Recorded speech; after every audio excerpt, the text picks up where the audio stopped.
மனிதன் தனக்கு இருக்கிற சொத்தை பந்தாவா காமிக்கணும், தனக்கு இருக்கிற பொருளை பந்தாவா காமிக்கணும், தன்னுகிட்ட இருக்கிற பணத்தை எல்லாருக்கும் முன்னாடி பந்தாவா காமிக்கணும். இப்படியெல்லாம் பல மனிதர்கள் வேலை பார்த்து கொண்டிருப்பார்கள். ஆனால் ஆண்டவர் தான் இருக்கிறதுலே பெரிய சொத்து, உரிமை சொத்து. ஆண்டவரே என் உரிமை சொத்து. அந்த உரிமை சொத்தை நாம் எவ்வாறு ஏற்றுக்கொள்ள வேண்டும், அப்படி ஏற்றுக்கொள்வதற்கு நாம் எந்த அளவுக்கு விழிப்பாக இருக்க வேண்டும் என்பதை இந்த நாளிலே இறை செய்தியாக உங்கள் மத்தியிலே நான் பகிர்ந்து கொள்ள விழைகின்றேன். அன்புக்குரியவர்களே, உலகத்துல இயேசுவுக்காக எதை வேண்டுமானாலும் இழக்கலாம், ஆனால் எதற்காகவும் இயேசுவை நாம் இழந்து விடவே கூடாது. வேதத்திலே திருத்தூதர் பணி இயல் 27 வசனம் 29 ஒரு அழகான ஒரு செய்தியை பார்க்கின்றோம். பாறையில் எங்கேயாவது மோதிவிடுமோ என்று அவர்கள் அஞ்சி கப்பலின் பின்பகுதியிலிருந்து 4 நங்குரங்களை இறக்கி எப்போது விடியுமோ என ஆவலோடு காத்திருந்தார்கள். இப்போ ஒரு வசனத்தை நாம் சிந்திப்போம்.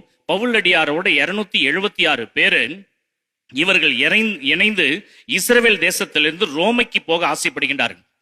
இப்ப அந்த காலத்துல ஒரு இடத்துல இருந்து நடத்து போகணும்னாக்க கப்பல்ல தான் போயாக வேண்டும்.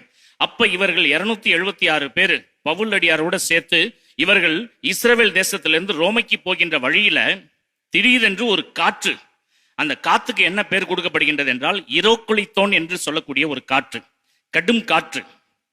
அந்த காற்று வீசும் பொழுது அந்த கப்பல்ல எத்தனை நங்குரங்களை இறக்குகின்றார்கள் என்றால் 4 நங்குரங்களை இறக்குகின்றார்கள்.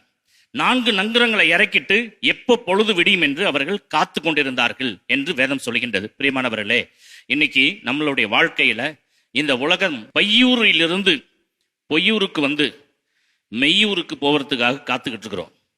பையூர் என்பது ஒரு கர்ப்பப்பையில உருவாகி, இந்த மெய்யூர் என்பது மோட்சம். இந்த உலகம் என்பது பொய்யூர், மாயா அப்படின்னு சொல்றோம். இந்த உலகம் ஒரு மாயா. அப்ப பையூரிலிருந்து இந்த பொய்யூருக்கு மெய்யூருக்கு போவதற்காக நம்ம காத்து கொண்டிருக்கின்றோம். அப்ப நாம் எப்படி விழிப்பாக இருக்க வேண்டும் என்பதை ஆண்டவர் நமக்கு சுட்டி காண்பிக்கின்றார்.